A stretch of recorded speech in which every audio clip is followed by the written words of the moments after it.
Good morning, class. We have returned to the top secret location in downtown Morganton. All right, this is one of those projects that doesn't have a real strict deadline. In reality, those are few and far between. This one is one because it's a rental property and the homeowner is kind of taking his time doing some renovations and stuff inside the home himself. So, you know, he hired me to upgrade the service, and I'm going to adding in a range receptacle, a water heater, an electrical hookup for a water heater. I don't install water heaters. An electrical hookup for a washer and a dryer. And I think I said range. Anyway, so we're back out here this morning to spend some time with that. You know, we upgraded the service a while back, a couple weeks ago or whatever, and you know, I left it without something, and I told you I would bring you back and show you that particular item. And that particular item is this thing right here. It's an intersystem bonding termination. Okay, that's the proper name. Most electricians simply call it a bonding or a bond bridge.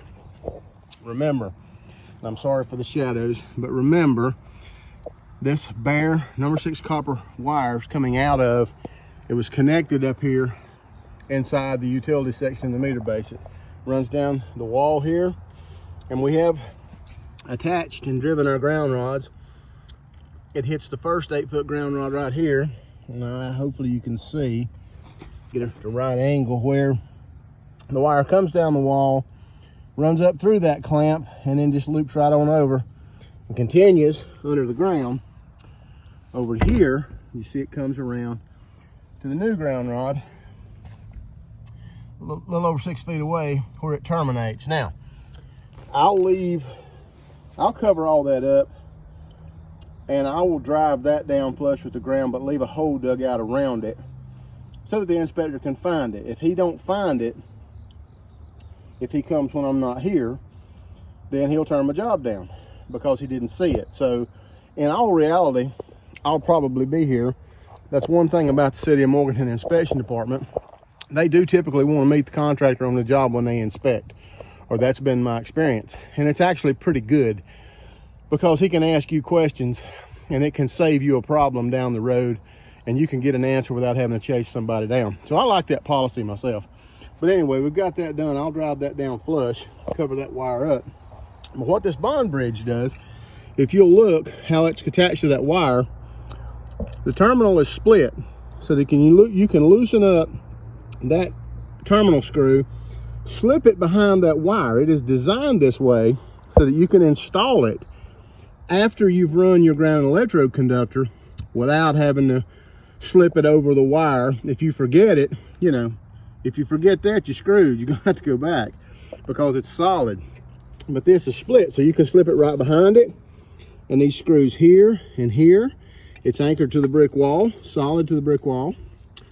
And the other terminals here, 1, 2, 3, 4 of them, are the provision for other systems to be bonded to the grounding electrode conductor in this home, and all be bonded at the same place and at the same potential, so as not to set up any capacitance between separate grounding systems, which can result in a fatal situation. I'll explain that in class after we view this video, how that can happen. But we'll talk about capacitance, hopefully, if I don't forget, but I'll explain that to you later. But the code requires all systems. This is cable TV, okay? If we had telephone, anything like that, would have to be bonded at the same spot. This is a new code regulation that requires a bonding bridge be provided for just that purpose. And as you can see, I went ahead and hooked up the cable TV ground to this bond bridge. And so they're back grounded and everything's at the same potential.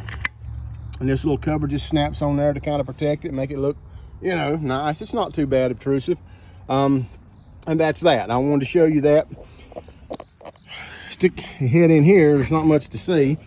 It's messy under here. This is sometimes the life of an electrician, you know, rather dank and icky.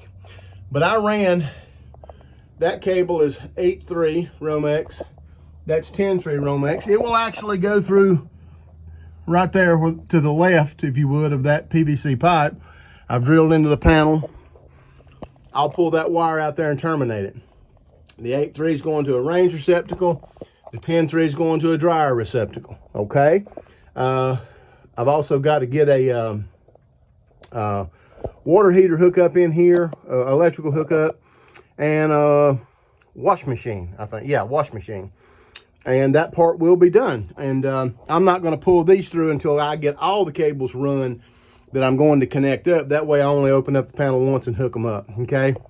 And at that point, once all that's done, then we'll get City out here and get them to inspect the work that we do. And either give their approval or tell us if there's anything that needs to be altered, okay? If I do anything else here that's, you know, reasonably interesting or that will be of interest to you, you guys taking this course, I will bring you in on that as best I can. Remember, it's just me, myself, and I don't have no helper. Electrical work takes both your hands and sometimes one of your feet and your teeth. You do it long enough, you'll understand what I mean by that. So anyway, I'll come back when I got something else to add.